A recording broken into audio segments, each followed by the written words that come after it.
On va reprendre tous ensemble. Je vous laisse vous installer. Tout le monde, si tout le monde pouvait s'asseoir, ce serait top.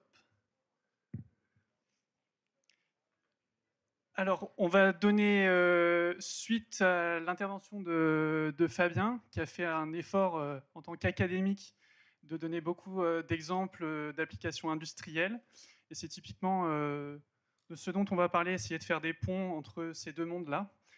J'ai la chance d'avoir un panel justement avec qui a un background parfois dans leur CV qui mélange l'académique à l'expérience industrielle. Et donc on va avoir par exemple Chahine Odjati, qui est directeur des opérations d'INRIA, Jean-Michel Lefebvre, qui est conseiller P16 et directeur du Labor IA, qui sont tous les deux à INRIA, avec Romaric Redon, qui lui travaille au pôle 3IA de Toulouse, qui s'appelle Anity, et qui a une expérience justement dans le monde industriel. Tout comme bien sûr Juliette Mattioli et Christophe Bartoloso, qui sont donc respectivement experts en IA chez Thales et directeur de recherche de la recherche chez Berger-Levrault, qui est un partenaire stratégique d'INRIA. Donc avec ce beau panel, je suis un peu gêné d'être au-dessus de vous. Je vais voilà, je suis juste là pour. J'ai demandé, je ne peux pas m'asseoir apparemment sur ce bloc en plastique, ça m'aurait tout à fait convenu. Donc voilà, donc en fait, on va. Ces deux mondes-là, un peu comme dans une très bonne comédie romantique, on aimerait les voir vivre ensemble, expérimenter une relation sur la longue durée où tout se passe bien. Dans les faits, on sait que ça peut parfois être compliqué, qu'il peut y avoir des problèmes de communication, des rythmes différents. Est-ce que, Juliette, si tu veux commencer à nous parler de ces, peut-être ces expériences plus compliquées dans la relation, est-ce que tu pourrais nous mentionner quelques écueils en essayant d'être voilà, peut-être dans le plus concret possible pour, on peut donner de temps en temps dans cette table ronde dans les lieux communs, mais on va éviter le plus possible. Merci.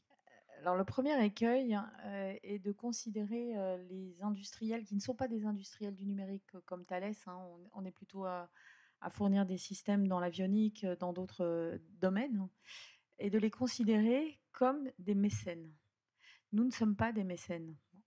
Enfin, malheureusement, hein, parce que en fait, si on était mécène, on serait mécène dans nos domaines d'application. On ne serait pas mécène dans le numérique. Donc, le numérique pour nous, c'est une boîte à outils. Et donc, quand on rencontre le monde académique, on est souvent perçu comme des mécènes et pas forcément comme des gens qui ont des problèmes industriels et qui cherchent une solution. Alors peut-être, c'est peut-être pas au bon guichet, à la bonne personne. Et donc, on arrive souvent avec une solution, enfin un problème. Ce problème, il est souvent mal posé. Parce que déjà, il est pas si simple, parce que s'il était simple, on l'aurait résolu, hein. Donc, et c'est là où on va vouloir avoir une aide du monde académique. Et pour pouvoir avoir cette aide, ben, l'écueil qu'on rencontre, c'est justement cette perception un peu différente. C'est qu'en face, on a des gens qui viennent avec des technologies, des solutions, des méthodes, des outils. Et nous, on vient avec un problème et il faut qu'on apprenne à dialoguer, à se comprendre. Et au début, c'est pas forcément simple, hein. Là, on est dans les questions de quand ça marche pas. Donc, parfois, ben, et ça se voit aussi sur le monde des startups, on vient nous voir en nous disant: «Ah, on a un truc, ça va vous aider à résoudre ça». Mais nous, notre problème, c'est pas forcément celui-là, c'est un problème beaucoup plus concret, beaucoup plus applicatif, avec des délais de réponse attendus plus courts. Et ça, c'est le premier écueil. Et Thales a la spécificité d'avoir de la recherche en interne. Est-ce qu'il y a ces mêmes écueils-là Alors, on a un avantage d'avoir des centres de recherche, alors à la fois dans le monde du hardware, mais aussi dans le monde du logiciel, et des chercheurs en intelligence artificielle qui peuvent aider à faire cette traduction. C'est-à-dire essayer de traduire le problème opérationnel, le problème terrain, en un problème dans lequel on pourrait avoir de l'intelligence artificielle ou l'intelligence artificielle pourrait nous aider. Mais c'est pas toujours simple. Là aussi, c'est un deuxième écueil, c'est que on arrive avec cette casquette industrielle, même si on a beaucoup de chercheurs industriels dans notre entreprise, et on n'est pas considéré comme étant comme étant avec du savoir-faire dans le domaine de l'IA. On ne nous prend pas forcément au sérieux hein, quand on dit oui, oui, mais nous, on a testé cette méthode, ça ne marche pas, ou on ne nous prend pas au sérieux. Alors, je vais donner une anecdote, puisque tu nous as demandé de faire des anecdotes croustillantes. En 2012, on est allé au Canada pour lancer un centre de recherche en intelligence artificielle autour d'un écosystème qui était la création d'Ivado, dans lequel il y a le Mila. Et en discutant avec les gens du Mila, on leur a dit, nous, on a un gros problème pour pouvoir déployer de l'IA dans nos systèmes critiques. Et en particulier, c'est tout ce qui concerne les données, la qualification des données. Et en 2012, on m'a répondu, mais madame, c'est un problème d'ingénierie, ça ne nous concerne pas. Donc je suis très contente de voir la journée d'aujourd'hui. Mais donc voilà un peu le genre d'anecdote qu'on a, c'est-à-dire on arrive avec un problème qui est à la frontière de plusieurs disciplines, à la frontière de la recherche, je dirais, fondamentale, de l'ingénierie, du domaine applicatif, et puis on frappe à la porte de gens très très compétents dans leur domaine, et il y a ce décalage de compréhension du besoin et de la solution que pourrait apporter le monde académique. Peut-être Chahine ou Jean-Michel, est-ce que quand vous vous adressez comme ça aux industriels, ça m'étonnerait que vous ne reconnaissiez pas la compétence chez ces acteurs et que vous les voyez uniquement comme des carnets de chèques. Comment est-ce que, voilà, quels écueils vous voyez, vous, de votre côté? Voilà, alors sur la partie carnet de chèques, je laisserai répondre à Chahine, mais il me semble clair que c'est véritablement pas la façon dont INRIA essaye de prendre le problème. En termes d'écueil, alors je suis un peu embêté pour répondre en tant qu'académique, parce que beaucoup le savent ici, mais j'ai fait 35 ans de carrière dans le privé avant de faire 2 ans dans le public, et j'étais un petit peu de l'autre côté, mais du coup j'ai assisté à pas mal de projets collaboratifs. Et la première chose que je voudrais dire quand même si on parle d'écueil, c'est que souvent, ça marche quand même. Mais on parle d'écueil, mais il faut pas. Voilà. Mais c'est vrai que pour moi, il y a une première étape. C'est dans le montage du projet, dans la recherche des objectifs du projet, dans la recherche des bonnes équipes. Bon, bah, il y a une culture différente et il y a des objectifs différents. Alors, les objectifs dans le temps, c'est clair qu'aujourd'hui, un vrai problème de recherche, c'est des choses dans notre système. On va mettre des thésards dessus. Une thèse, ça dure 3 ans. Il faut recruter les chercheurs, etc.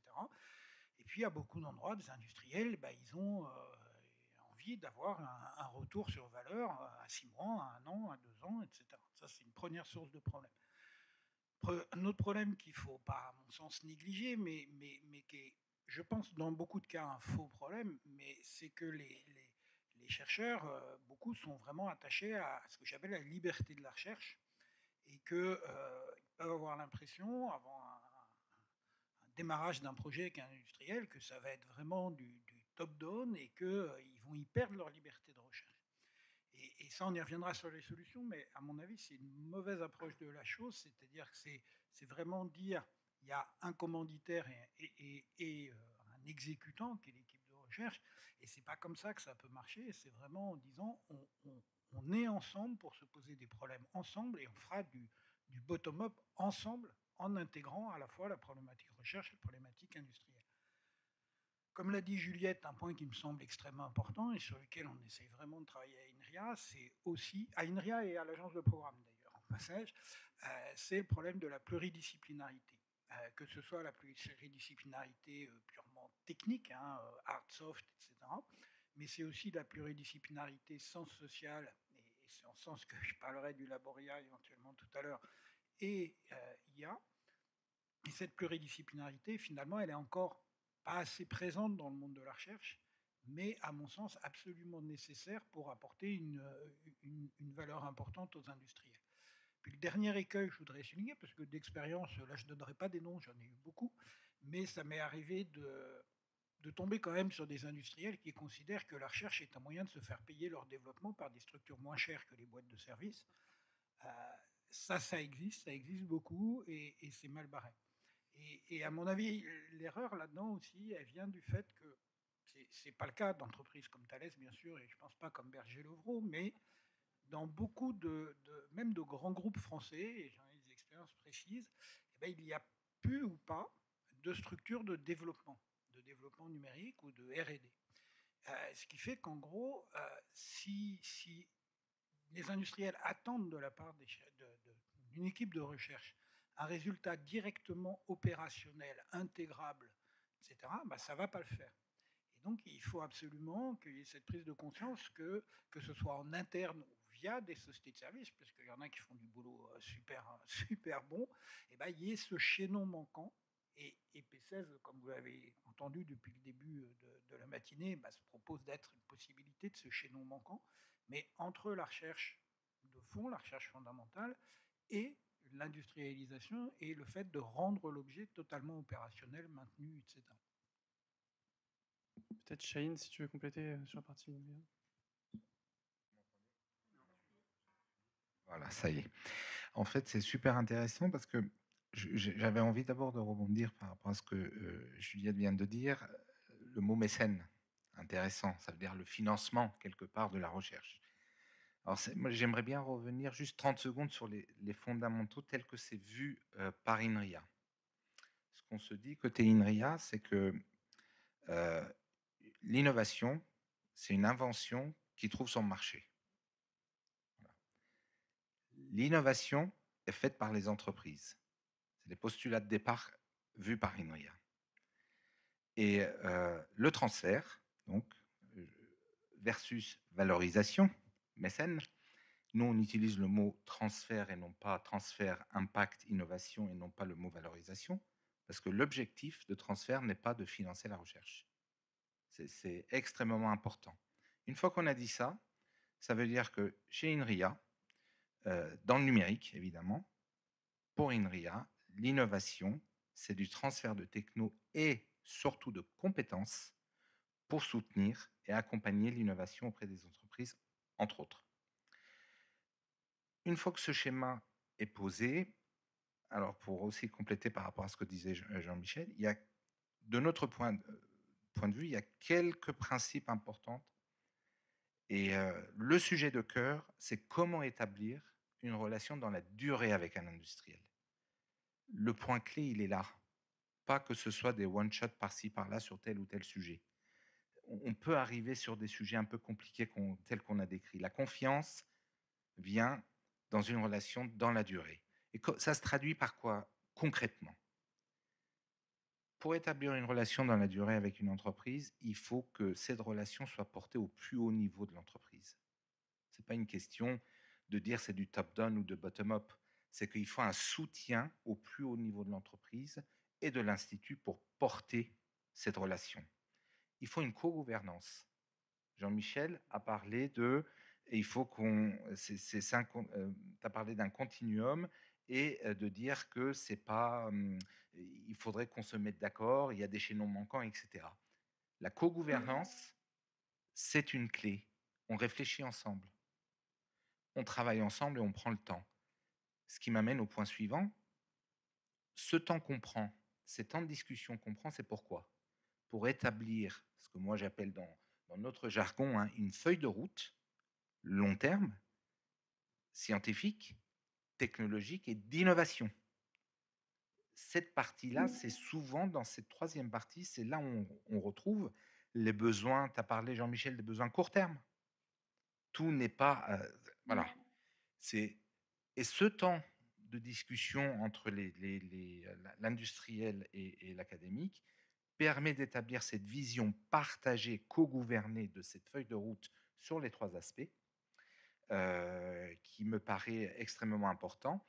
Et pour réussir à implémenter tout ce que je viens de dire, il y a un point clé souvent que je vois comme, des fois au démarrage, comme un point difficile. C'est pas tellement la partie mécène où il faut mettre de l'argent, c'est du temps homme. Moi, souvent, quand je discute avec les industriels partenaires stratégiques, je leur demande pas d'argent, je leur demande du temps homme. C'est-à-dire, ce que je veux, c'est qu'ils soient impliqués, embarqués dans les discussions et que ce soit pas presque une commande. Voilà mon problématique et est-ce que je peux avoir un rapport ou quelque chose qui donne la solution? Je pense que ça peut marcher, mais si on veut une relation établie dans la durée, ce temps homme est nécessaire à tout niveau pour essayer de construire cette feuille de route. Christophe, peut-être chez Berger-Levrault, est-ce que tu as expérimenté des choses, identifier les raisons de certains dysfonctionnements, alors peut-être pas du partenariat avec INRIA en particulier, mais de manière générale, les challenges pour travailler avec le monde de la recherche académique? Des challenges, il y en a plein. C'est une alchimie qui, a priori comme ça, est faite pour pas marcher. Les objectifs sont pas les mêmes. Il y en a qui cherchent à faire du profit, il y en a qui cherchent à faire de la publication. Les objectifs de temporalité sont pas les mêmes. Il y en a qui cherchent du court, moyen terme, d'autres qui cherchent du long terme. Donc, a priori, si on regarde le tableau comme ça peut pas marcher. En fait, il y a des conditions pour lesquelles ça peut fonctionner. Et nous, l'expérience qu'on a eue avec beaucoup d'équipes INRIA, ça fonctionne. Mais il y a des prérequis. Pour donner quelques exemples, les premiers prérequis, c'est déjà d'avoir identifié les chercheurs qui s'intéressent à des problèmes terrain. Parce qu'on a des problèmes sur le terrain. Les industriels ont des problèmes terrain extrêmement concrets et extrêmement difficiles à relever parfois et qui peuvent amener à des projets de recherche qui peuvent occuper des équipes, mais pendant des décennies.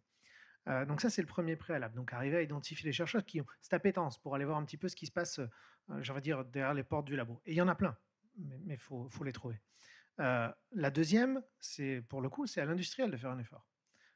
Et à pas arriver avec des problèmes qui soient formulés uniquement comme des problèmes d'ingénierie, même si on sait très bien les faire comme ça, on sait faire des produits, on est câblé pour ça, mais arriver un petit peu à prendre du recul et à extrapoler les problématiques et les verrous scientifiques qui sous-tendent une difficulté terrain. Et quelque part à aller prendre d'un objectif qui pourrait être extrêmement court terme, à monter en vision, à dire là, on pose un objectif qui est extrêmement ambitieux. Moi, j'ai l'habitude de dire à mes équipes de recherche, prenez votre petite difficulté et faites-en un problème qui est inatteignable. Faites-moi des vaisseaux spatiaux et des sabres laser. C'est impossible. Mais c'est ça qu'on va présenter. Parce que ça va rendre le problème intéressant, ça va le rendre ambitieux. Maintenant, dans l'opérationnalisation des choses, quand on va rencontrer les chercheurs, dire écoutez, voilà notre ambition, notre feuille de route, c'est ce que disait Shane. Maintenant, comment est-ce qu'on attaque tout ça? Écoutez, on a un problème très concret. Il est là, dans telle situation, avec telle donnée, tel type d'algorithme. Ça vous dit qu'on commence par ça? Et quand on arrive à créer cette alchimie-là, cette espèce de contrat de mariage, la relation s'amorce bien. Nous, on a plein d'expériences comme ça qui ont extrêmement bien fonctionné et on peut engager des choses. Alors, on commence toujours par des petits projets, un stage, une thèse, quelque chose de raisonnable. Et puis quand ça fonctionne bien, parce qu'il y a de l'humain quand même derrière tout ça, et que la relation se passe bien, on peut engager ça sur des années. Et c'est là que ça fonctionne. Alors du côté de Toulouse, comment ça se passe? Toi, Romaric, tu as un background vraiment issu du monde industriel et aujourd'hui, tu es plus dans une posture d'académique pour essayer de faire justement ces ponts. Voilà, parfait, merci. Oui, alors en effet, moi, je croyais avoir compris comment l'alchimie qu'il fallait mettre en place pour faire fonctionner ces mondes-là, puisque j'ai passé 24 ans à faire de l'IA côté Airbus, mais dans des secteurs de recherche, justement, de centres de recherche d'Airbus. Donc j'ai beaucoup travaillé avec des académiques, j'ai vu que ce n'était pas nécessairement un long fleuve tranquille. Mais je croyais avoir compris et là, maintenant, je suis détaché à l'université de Toulouse, donc je suis vraiment dans l'expérience vie ma vie, d'une certaine manière. Je suis côté académique et je m'aperçois que j'ai encore énormément de choses à apprendre sur les raisons qui font que les académiques et les industriels, parfois, n'arrivent pas à travailler ensemble, parce qu'en effet, comme ça a été dit, il y a des choses qui sont faites pour que ça ne soit pas nécessairement facile. Et je pense qu'il faut connaître ces raisons. Il y a des raisons... Il y a en effet tout un aspect au début de méconnaissance, où en effet, le savant fou qui fait ce qu'il veut, voilà, c'est un peu la façon dont parfois les industriels voient les académiques en disant ils font ce qu'ils veulent. Non, ils font pas ce qu'ils veulent, ils ont une logique, donc je vais y revenir. Le chèque, le comptant, enfin, le portefeuille ambulant, aussi d'un point de vue des académiques, souvent le fait de se dire ils n'ont pas des démarches scientifiques. Les industriels n'ont pas des démarches scientifiques. Et avoir, en gros, chacun se considère un peu comme un incapable de l'autre côté. Et il faut dépasser ça. Alors, il y a des aspects qui sont de la méconnaissance. Mais bon, voilà. Mais il y a des aspects aussi structurels dont je voudrais parler, que j'ai découvert et je prétends pas avoir. Enfin, voilà, je parle avec beaucoup d'humilité parce que je pense qu'il y a énormément de choses à apprendre. Mais c'est vrai qu'il y a eu, il y a quand même fondamentalement, du point de vue de l'académique, une course au H-index qui est la norme et du coup qui pousse à globalement pouvoir publier là où ça va renforcer le H-index. Ce H-index, ça veut dire publier sur des benchmarks qui sont bien balisés pour pouvoir quelque part aller vite, se positionner par rapport à l'état de l'art, montrer comment on améliore l'état de l'art.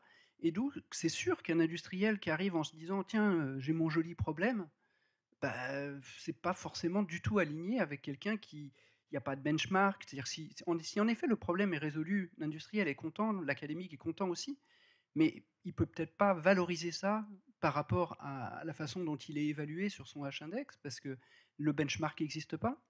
Et on a des exemples en commun d'ailleurs avec le programme Confiance et que Juliette peut partager. Par exemple, sur toutes ces thématiques de l'IA de confiance, les benchmarks n'existaient pas. Donc au début, on a eu une vraie difficulté, je pense qu'on a un petit peu avancé, parce qu'il n'y avait pas les bons benchmarks qui allaient permettre à des académiques de montrer qu'ils amélioraient l'état de l'art et d'avoir des publications dans Neurips. Tout était tourné vers la performance des algos d'IA. Les benchmarks sur la confiance de l'IA, et quelque part, on n'a pas fini de les inventer, on a avancé, mais ils n'existaient pas. Et on proposait des workshops dans des confs internationales sur les problématiques de la confiance. Au début, on nous disait, mais ça va intéresser personne. Enfin, il y avait, entre guillemets, il n'y avait pas de marché. Alors, c'est bizarre d'utiliser, c'est peut-être un peu une provocation d'utiliser ce terme de marché, mais dans les programmes des conférences, ils nous disaient, mais c'est un truc de niche, ça va intéresser. C'est super intéressant ce que vous faites, mais c'est de la niche, ça va intéresser personne. Et en termes de H-index, derrière, ça voulait dire, ça va pas fonctionner en termes de H-index. Et donc, je pense que, mon propos, c'est de dire, bien sûr, il y a un problème de méconnaissance au départ, mais il y a aussi voilà, des logiques qu'il faut comprendre. Et du coup, je reviens sur ce qui a été dit, c'est-à-dire il faut abstraire les problèmes industriels pour remonter au verrou scientifique. Il faut créer les benchmarks qui vont permettre, en effet, que les gens, quand ils vont se mesurer sur ces benchmarks, ils vont pouvoir publier un Neurips ou ailleurs, mais je cite la Neurips, et ils vont pouvoir remplir leurs objectifs pour progresser dans leur carrière.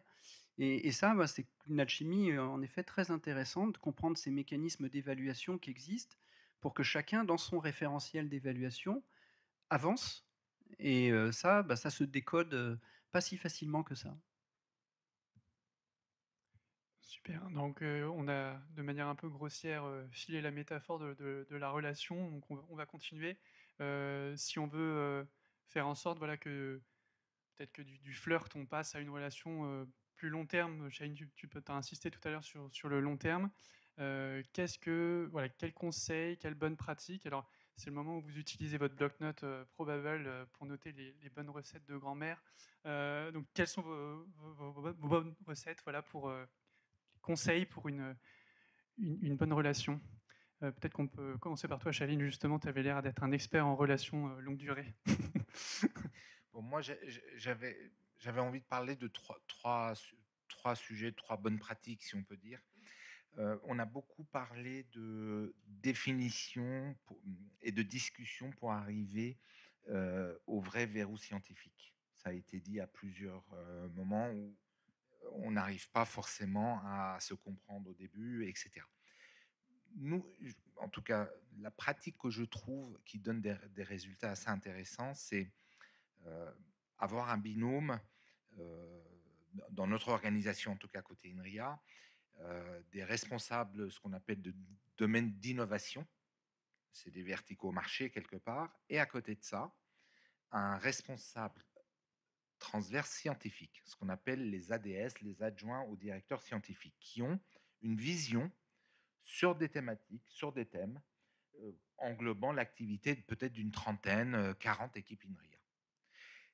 Eux, ils ont vraiment, c'est ce binôme est capable de lancer les discussions avec l'industriel pour l'effet entonnoir quelque part, c'est-à-dire du générique général, le use case industriel qui est posé tel quel, de commencer à le traduire petit à petit dans un format, je dirais, qui se rapproche, alors si on veut appeler ça des verrous scientifiques, les problématiques, le use case scientifique, enfin, je dirais le verrou à faire sauter scientifiquement, etc.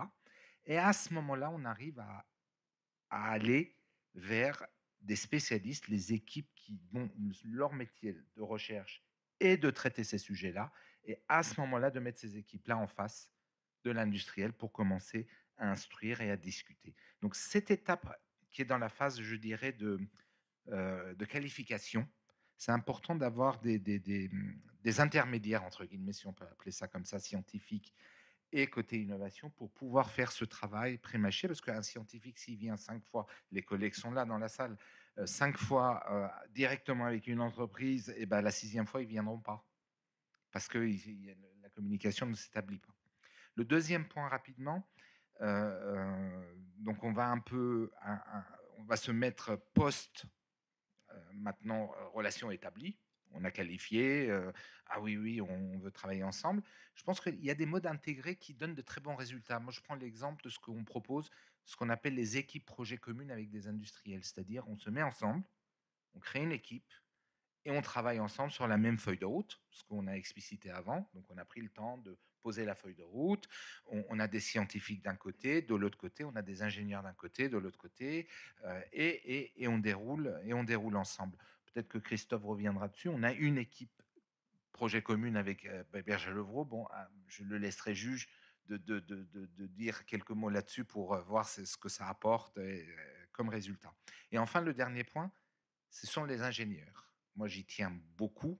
C'est vraiment un retour d'expérience. On se rend compte que dans les équipes qu'on monte et dans les projets qu'on monte avec les industriels, il faut qu'un certain nombre d'ingénieurs de recherche soient présents dès le début côté de nos scientifiques, parce que quand le projet avance et qu'on arrive dans les phases de transfert, ils ont un rôle crucial pour établir le dialogue et la discussion et le transfert avec les ingénieurs côté industriel pour que, Jean-Michel a parlé de PSS qui était peut-être le chaînon manquant quelque part, les ingénieurs aussi dans pas mal de programmes avec des industriels stratégiques, on a rencontré que quand on mettait des ingénieurs, le transfert se faisait beaucoup plus facilement et de manière beaucoup plus efficace. Et donc ça, c'est quelque chose qu'on généralise maintenant, et ça, c'est vraiment, j'estime, une bonne pratique. Je m'arrête là. Peut-être Jean-Michel, enfin Shane a parlé d'intermédiaire. Jean-Michel, tu parles souvent de facilité, de facilitateur. Est-ce que toi, tu as... Oui, alors moi, je pense que les deux sont utiles. C'est-à-dire que la présence d'ingénieurs proche des équipes de recherche, elle est absolument nécessaire et qu'elle amène beaucoup.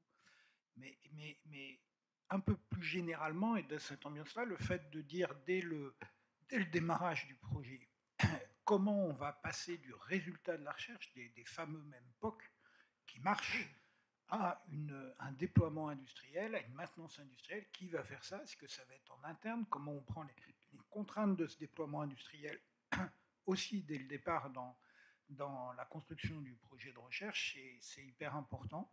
Et je pourrais donner des exemples, hein, par exemple à la Poste sur la prévision des flux de colis. C'est une grosse partie du métier de la Poste.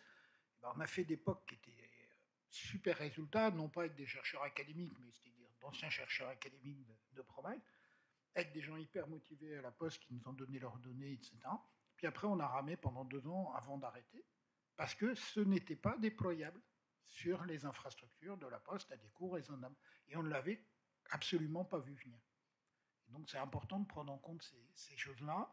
Et puis une autre recommandation que je ferais enfin 2 autres qui sont à mon avis assez spécifiques à l'IA, qui peuvent exister dans d'autres domaines du numérique, mais qui sont vraiment prégnantes dans l'IA, c'est de mettre dans la boucle, pareil, dès le début, les utilisateurs métiers, les utilisateurs finaux, parce que finalement, et c'est ce qu'on essaye de faire au Laboria, la façon dont une fonctionnalité, un système d'IA va être déployé dans l'entreprise, elle dépend, elle sera positive, elle amènera de la valeur en fonction des gens qui vont l'utiliser, des compétences qui seront amenées à l'utiliser, de comment ça va modifier leur travail, etc. Toutes les choses qu'on étudie dans le Laboria. Et ce que je vois, c'est que les problématiques de recherche, si on les pose aussi avec les utilisateurs, elles peuvent devenir différentes et super intéressantes d'ailleurs. Je prends l'exemple de l'explicabilité, par exemple. On parle beaucoup d'explicabilité des modèles. Finalement, si on pose la question à l'utilisateur final, je ne sais pas, par exemple, d'un système de conseil bancaire pour un client, qu'est-ce que tu as vraiment besoin comme explication du résultat du modèle, comme indicateur de mesure, qu'est-ce qui va t'aider dans ton métier? Je pense qu'on va voir éclore des problèmes une façon de prendre les problèmes de recherche sur l'explicabilité de façon différente. Puis enfin, j'ai un dernier point qui me semble important quand même, là, qui est plutôt du côté industriel, et surtout dans le domaine de l'IA, c'est qu'aujourd'hui, on voit bien avec tous les débats qu'il y a, les résultats de l'IA, ça trimballe tout un paquet de problématiques éthiques. Et pour beaucoup de chercheurs, mais pas seulement, de jeunes ingénieurs, etc., savoir et être en accord avec à quoi va servir le modèle d'IA, quelles vont être les précautions qui vont être prises en termes d'éthique autour, etc., c'est une dimension importante et c'est un débat qu'il faut avoir, qu'il est pertinent d'avoir, même si c'est pas facile, même si ça peut être conflictuel. Et je pense que ça va s'étendre dans le futur où en fait les jeunes chercheurs, mais aussi les jeunes ingénieurs, ils veulent bien travailler, ils veulent bien faire de la recherche, ils veulent bien faire du développement à condition qu'ils soient en accord sur les finalités de ce qu'ils font. Dans ton deuxième point, tu as parlé de se rapprocher du métier. Je crois que Juliette, c'était un de tes points, tu es une fervente défenseur de l'approche bottom-up, donc d'écouter aussi le terrain et dire que ça se passe parfois au niveau métier. Alors je vais reprendre aussi pas mal de choses qui ont été dites. Les recettes, en tout cas ce que j'ai observé dans les collaborations monde académique, monde industriel qui ont bien marché, c'est d'abord donc cette compréhension mutuelle et ce respect mutuel.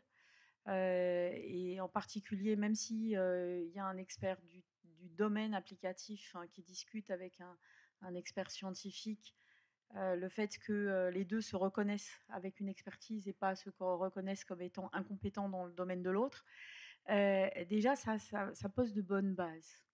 Et ça pose de bonnes bases pour construire alors une certaine confiance, et ça va aussi permettre de construire cette confiance dans la durée. Donc c'est ce qu'on disait tout à l'heure.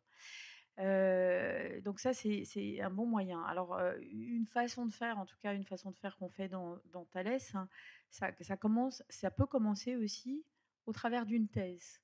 Parce qu'une thèse, c'est quand même une durée de 3 ans, et donc c'est c'est une bonne durée pour apprendre à connaître une équipe, à connaître quelqu'un. Juste pour vous donner une indication, dans le domaine des données, des algorithmes et de l'intelligence artificielle, Thales a plus de 100 thèses sur ce sujet-là, alors dans le monde, dont les 3/4 sont en France. Donc c'est aussi un moyen de savoir qui fait quoi, quelles sont les compétences, et de construire cette dimension. C'est aussi un moyen, comme de toute façon un thésard, même s'il est thésard CIFRE Thales, hein, il doit publier. Donc c'est aussi un moyen de sensibiliser l'industriel sur les publications. Bien sûr, c'est pas dans nos critères d'évaluation d'un ingénieur, hein. C'est pas là-dessus qu'on va vous juger quand vous êtes ingénieur de recherche dans Thales. Mais c'est pas négligeable, ne serait-ce que pour votre filière d'experts, hein, parce que quand on va vous demander pour une promotion d'expert, on va vous dire où est votre liste de publications. Donc on rejoint un peu ces deux mondes-là, mais c'est pas notre priorité. Par contre, le fait d'envoyer un ingénieur dans une conférence, il va nouer des relations, je dirais, informelles avec des chercheurs. Et ces relations informelles peuvent créer, au cours d'une discussion, un sujet qui va mûrir et qui va comme ça prendre un peu plus d'ampleur. Donc, certes, c'est très bien d'avoir une feuille de route, d'avoir un accord au plus haut de la hiérarchie des directions techniques, mais il ne faut pas non plus empêcher le bottom-up, c'est-à-dire le sujet qui va émerger, parce qu'il y a des nouvelles tendances, parce qu'il y a des choses que on n'aurait pas vues, nous, industriels, parce qu'on est focalisé sur nos problèmes, qui pourraient apporter à terme de l'aide, une solution, quelque chose de plus innovant. Et puis, il y a un troisième point dont on n'a pas parlé, mais qui est aussi une bonne méthode pour apprendre à se connaître, c'est de créer ensemble des chaires d'enseignement, alors qui sont en général des chaires applicatives, mais le fait aussi de construire ensemble un programme, alors ça va aussi aider à faire des benchmarks, ça va aussi aider à faire des hackathons, ça va aussi aider à tout ça. C'est un bon moyen d'apprendre à se connaître, parce que la relation qui dure, c'est une relation de confiance. Alors, sans jeu de mots avec le programme, mais c'est vraiment quelque chose où c'est une relation humaine d'abord. Ce sont des gens qui ont appris à se respecter, qui ont appris à se connaître, qui à la fin même discutent à demi-mot, c'est-à-dire voilà, j'ai ce problème, ah j'ai compris, attends, je vais... Et surtout qui travaillent ensemble. Là où ça marche bien, c'est quand il y a un vrai binôme et que c'est un vrai travail en commun. Pour travailler ensemble, Christophe, tout à l'heure, tu as mentionné une difficulté qui était de formuler des problèmes assez ambitieux. Tu as expliqué ta méthode, voilà, tu prenais tes collaborateurs et tu leur demandais d'essayer d'inventer des vaisseaux spatiaux. Bon, ça, c'est une première piste. Est-ce que tu as d'autres solutions pour formuler voilà, des problèmes qui soient ambitieux et qui aussi plaisent du côté des académiques? Il y a la formulation du problème et il y a l'articulation entre la théorie et la mise en pratique. Et cette articulation-là, elle est... En fait, il n'y a pas deux équipes, quoi. Il n'y a pas l'équipe des chercheurs et l'équipe de mise en production. Ça, on l'a fait et ça marche pas. Enfin, pour tout vous dire, ça fait une dizaine d'années, on a essayé toutes les méthodes possibles chez Berger-Levrault. On a mis des chercheurs dans les équipes de production, on a mis des gens des équipes de production dans la recherche, on a mis des équipes de chercheurs industriels dans la prod, on a mis des chercheurs d'équipes industrielles avec des chercheurs académiques avec la prod. Il n'y a rien qui marche. Il y a un truc que j'ai trouvé qui marche. Un seul truc pour l'instant. Peut-être qu'il y a d'autres recettes magiques, mais il y a une seule solution qui marche, c'est d'avoir un corps de recherche industriel académique extrêmement fort, extrêmement soudé, qui s'appuie sur des relations de confiance, comme ce dont parlait Juliette, et d'avoir à l'articulation entre le laboratoire, l'industrie, l'équipe de recherche industrielle et les business units, la production, des ingénieurs. Et ça rejoint ce que disait Shane.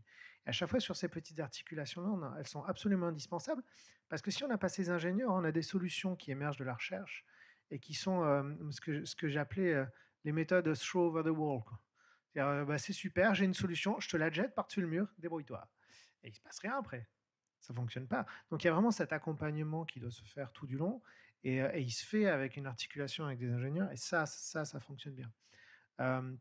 Sur la question des projets ambitieux, nous, on a presque industrialisé une méthode, j'ai envie de dire, que j'ai l'habitude d'appeler la méthode du double TRL ou de la double maturité. Donc on prend chacun de nos sujets, de nos ambitions, de nos verrous de recherche, et on essaie de les inscrire simultanément sur 2 niveaux de maturité différents.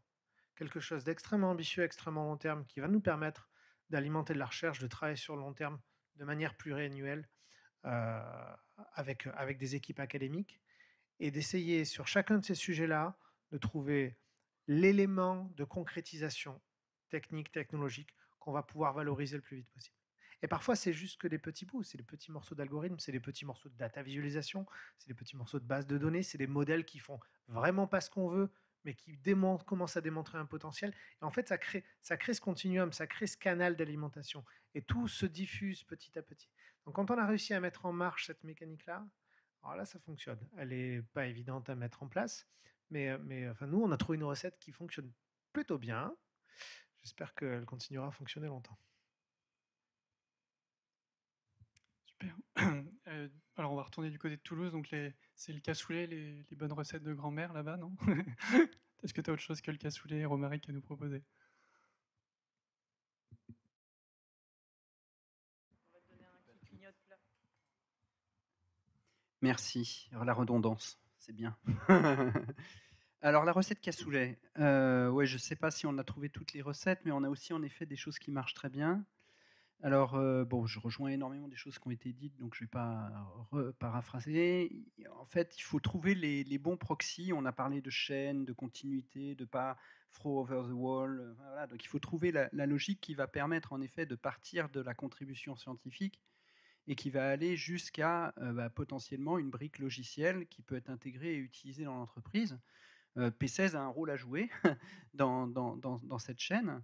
Donc nous, on essaye de faire une partie de ce chemin. Et donc, on l'a dit, des ingénieurs, ça c'est important, avec les chercheurs, des ingénieurs côté académique, des ingénieurs côté industriel. Donc beaucoup travailler sur ces principes de mise à disposition, de labos communs, de permettre cette colocalisation. Moi, je vais ajouter un truc, parce qu'on parlait des cas d'usage. C'est vrai que les industriels viennent souvent avec des cas d'usage, mais il faut abstraire. Enfin, ces cas d'usage, on peut pas, enfin, ils sont trop spécifiques à l'industriel par rapport à l'objectif que je citais de publier. Ils sont parfois dans un domaine privé qui vont gêner la publication. Donc, il faut trouver une façon de s'abstraire de ces cas industriels. Et en fait, c'est un vrai travail sur lequel il faut avoir un investissement et que ça soit compris. Et je pense que là, enfin, j'ai parlé d'expérience qu'on a, donc nous, on a vraiment investi et on l'a mis d'ailleurs en open source sur un cas d'usage industriel qui est la détection de pistes pour représenter vraiment une problématique d'IA de confiance et créer des benchmarks sur l'IA de confiance, sur la capacité de détecter une piste, parce qu'a priori, c'est quand même un sujet important de la détecter avec la bonne confiance. Et donc, le début du projet, donc c'est dans le projet DEAL, mais ça a été aussi réutilisé dans Confiance, c'est réutilisé en Deep Green aussi. Et quelque part, on s'est dit, tiens, on va avoir un cas industriel qui va arriver, on va pouvoir l'utiliser. On l'a attendu un petit peu. Et puis après, on s'est dit, il faut qu'on le crée. Il faut qu'on le crée. Il faut qu'on le crée. C'est un investissement. Il faut investir. C'est une sorte de commun pour le projet, mais qui a été réutilisé pour plein d'autres projets et qui crée un proxy entre l'industriel et l'académique. Ce n'est pas le vrai cas industriel. Donc, une fois qu'on a résolu ce défi sur ce cas d'usage, il y a encore un travail important côté industriel pour se rapprocher vraiment des conditions, prendre toutes les contraintes d'embarquabilité, par exemple. Mais on a déjà créé un élément dans la chaîne qui est vraiment utile. Et donc, ces cas d'usage abstraits, représentatifs, c'est aussi ceux qui vont permettre de publier, c'est ceux qu'on va utiliser pour faire des hackathons, des challenges où on va attirer du coup des contributions plus larges que celles qu'on peut piloter directement. C'est là où on va aussi définir des métriques associées à ça, donc intéresser les gens dans le fait de se mesurer, et pas que des métriques des performances, des métriques de confiance, pour revenir sur mon propos précédent. Donc ça, je pense que c'est vraiment des bonnes pratiques, et c'est un investissement. Donc c'est pas dans la feuille de route du projet, ça doit être un point de passage sur lequel on travaille, et en équipe pluridisciplinaire, vraiment les définir. Et je vais rebondir sur des choses qui ont été dites sur l'explicabilité en lien avec les travaux du Labor IA. C'est aussi très intéressant de définir des méthodes qui, et je vais prendre l'exemple de l'explicabilité, des méthodes où tous les benchmarks sur l'explicabilité étaient orientés beaucoup avec les méthodes qu'on appelle les saliency maps, donc c'est-à-dire l'idée d'éclairer des pixels pour indiquer quel est l'élément de l'image qui est utilisé il y a plusieurs choses, mais par le réseau de neurones pour prendre sa décision. Et en fait, pour l'humain, c'est pas extraordinaire en termes d'explication, ça. En tout cas, on ne peut pas formellement avoir de garantie par rapport à ces méthodes d'explicabilité. Donc c'est en travaillant avec des utilisateurs finaux, les agences de régulation aussi, qui nous ont dit, ouais, mais moi, ce qui est important, c'est que vous ayez détecté certains éléments qui font que c'est une piste et pas une autoroute. Ça c'est quelque chose que je peux prendre dans un argumentaire pour certifier quelque chose. Et donc à partir de là, on a développé des méthodes d'explicabilité à base de concepts qu'on intègre. Mais du coup, c'est par le lien entre vraiment en impliquant, alors là en l'occurrence, l'explicabilité est un large sujet, mais là on focalisait sur les régulateurs, de quoi ils ont besoin pour juger de l'explicabilité. Ah, ils ont besoin de ça, est-ce qu'on peut le faire? Oui, on va le développer. En fait, tout ça c'est une alchimie qui se crée en travaillant en effet en équipe intégrée. Et là, j'ai cité un acteur qui, pour nous, est intéressant, et ça a été dit juste dans la présentation précédente. Si en plus, on peut faire des cas d'usage et on interagit avec des organismes qui font les standards, qui font la régulation sur ces cas d'usage, c'est très intéressant parce qu'en effet, on s'abstrait d'un problème industriel, on va vers quelque chose qui est vers un standard, qui va être potentiellement lié à une norme et ainsi de suite. Donc, nous, on croit beaucoup à cette façon de fonctionner aussi avec, dans les équipes intégrées, les gens qui créent les standards, qui créent les normes. Et là, j'ai pris l'exemple sur le sujet explicabilité qui n'est pas terminé, mais sur lequel on a bien avancé. Et après, pour faire le lien avec les attentes, par contre, parce que je parle de choses qui marchent bien, mais on reste avec une attente. Nous, on fait des belles librairies, donc on fait une librairie Explique qu'on va pousser dans P16 qui travaille sur l'explicabilité. Par contre, maintenir ces librairies pour qu'elles puissent vraiment être utilisées dans le milieu industriel et tout ça, ça c'est le dernier maillon de la chaîne.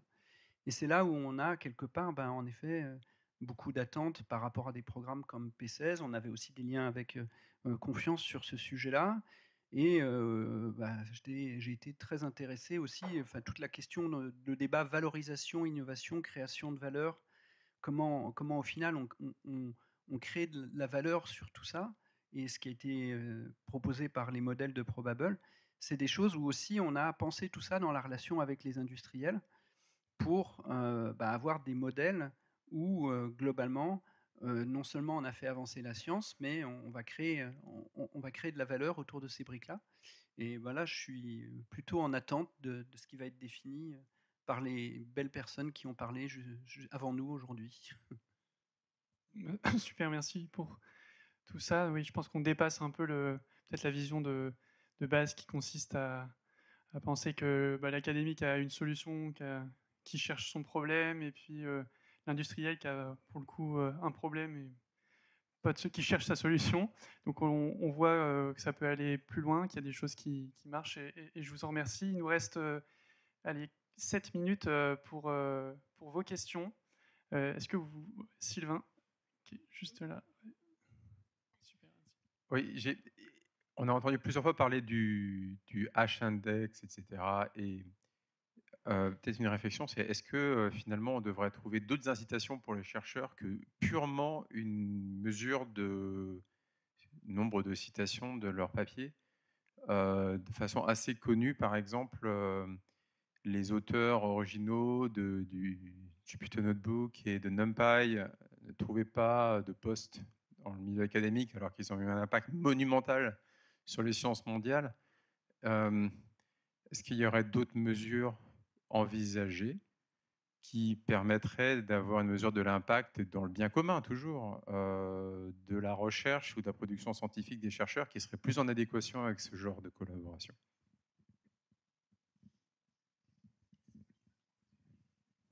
En tout cas, moi, j'appelle ça de mes voeux.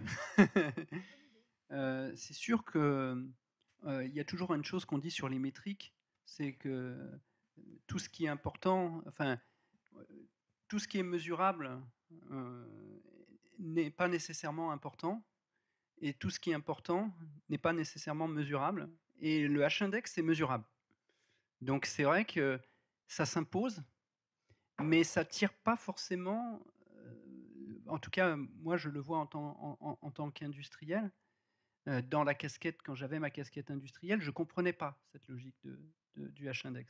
Maintenant je la comprends bien, mais je pense qu'il y a en effet quelque chose qui a été dit sur le fait de construire la relation dans la durée, c'est-à-dire des chercheurs qui ne sont que sur le H-index vont pas nécessairement sur le long terme et qui souhaitent avoir une relation avec des industriels et aller chercher des impacts industriels. S'ils ne sont que sur le H-index, ça va être compliqué en effet pour eux de construire ce parcours. Donc ils vont eux-mêmes potentiellement chercher un équilibre avec d'autres mesures.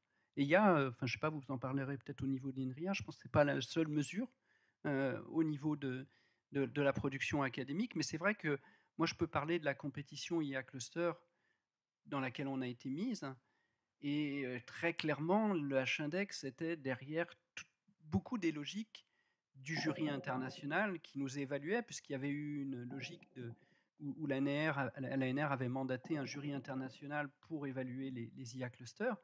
Et forcément, ben, ces métriques-là, même si elles n'étaient pas demandées explicitement, étaient peut-être pas l'alpha et l'oméga, mais étaient vraiment un élément important.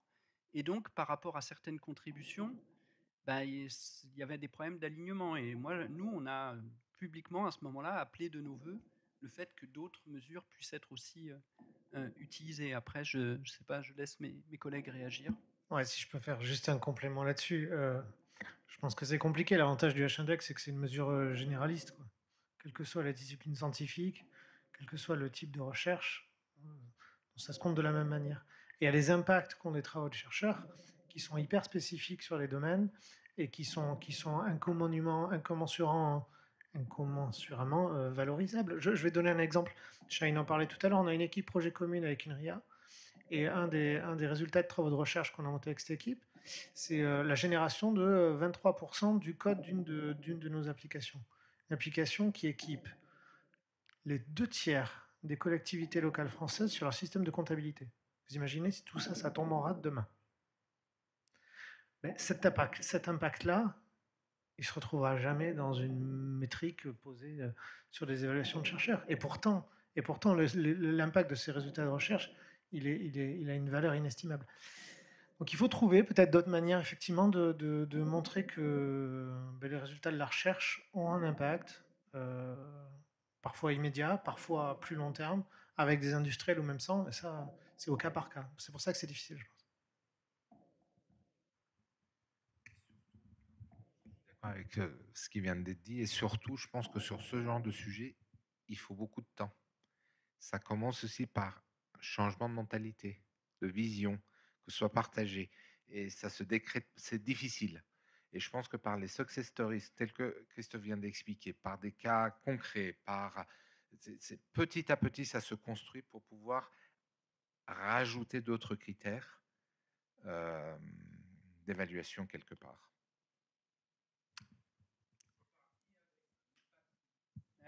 Oui, mais je trouve que c'est une très très bonne idée.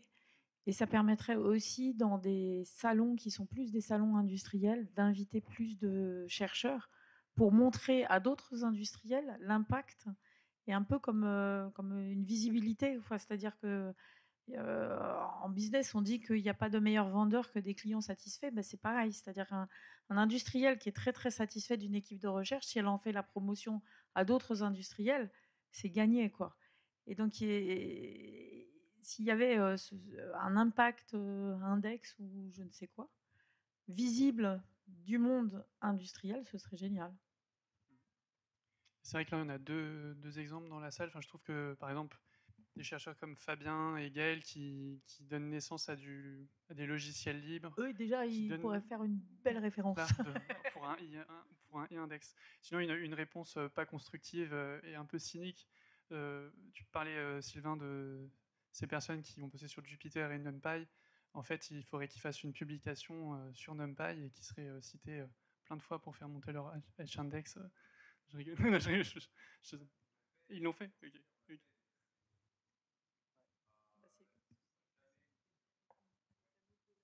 On résout pas, et puis on résout pas le problème. Oui, alors j'ai une question qui est l'opposé de celle-ci, c'est-à-dire que dans la responsabilité sociale des entreprises, il y a ces notions extra-financières. Donc on parle beaucoup d'environnement évidemment, qui est un enjeu majeur, mais il me semble qu'on peut appliquer ces métriques, ces KPIs de mesure d'impact extra-financier au niveau de la souveraineté, on a évoqué tout à l'heure, mais aussi, pourquoi pas, de cet aspect circulaire, c'est-à-dire est-ce qu'une entreprise est bonne élève vis-à-vis du tissu académique. Et c'est quelque chose que l'on pourrait mesurer, de la manière que la souveraineté peut se mesurer dans la consommation, c'est-à-dire quel est le pourcentage des achats endogènes par rapport à un tissu industriel national ou un tissu européen. Donc ces notions-là, s'ils ne sont pas mesurées, évidemment, on ne peut pas les améliorer. Donc voilà, est-ce qu'il y a une réaction, une réflexion au niveau des industriels sur ce sujet-là? Je trouve que c'est une excellente idée. Nous, on valorise tous nos travaux de recherche et innovation Alors, anciennement RSE, maintenant DPEF ou CSRD, quel que soit l'acronyme, on la valorise tous les ans. Maintenant, est-ce que ça a une visibilité suffisante à l'échelle nationale, internationale? Est-ce que c'est une visibilité suffisante vis-à-vis du monde académique aussi? Peut-être pas, mais nous, on le fait. Et je pense que cet indicateur-là devrait... Je ne sais pas s'il est obligatoire, il faudrait que je demande à un responsable RSE. Mais c'est une excellente idée. Ce serait déjà un premier moyen, on va dire, réglementaire d'inciter à valoriser ces travaux-là et en faire effectivement des éléments extra-financiers. Tout à fait. J'ai un peu la même réponse. Et on fait aussi de la valorisation en interne, hein, parce qu'un groupe comme Thales, c'est un énorme groupe. Donc, il faut aussi qu'une équipe valorise vis-à-vis même d'un autre pays ou d'une autre équipe. Et typiquement, chaque année, j'édite pour l'interne de Thales un booklet sur toutes les thèses avec un résumé comme un proceedings de conférence. Et ça, je le distribue à toutes les directions techniques du groupe. Et ça permet, alors, de mettre le thésard en visibilité, le labo de recherche en visibilité. Parfois, il y en a certains qui me disent, est-ce que je peux avoir le contact parce qu'on a un problème qui est un peu similaire? Donc, c'est aussi un moyen. Et je fais aussi une synthèse des travaux de recherche qui ont été financés par des fonds propres. Donc, c'est aussi un moyen, puisqu'il y a des études qui sont financées par des fonds propres, autres que les thèses, et ça permet d'améliorer cette diffusion. Mais c'est vrai qu'on ne le diffuse pas à l'extérieur. Là, c'est en propre de Thales. Et je dirais une version publique de ce genre de document, ça pourrait être très intéressant. Super, merci beaucoup. Je crois que malheureusement, l'heure a tourné. Merci à tous pour votre participation. Merci.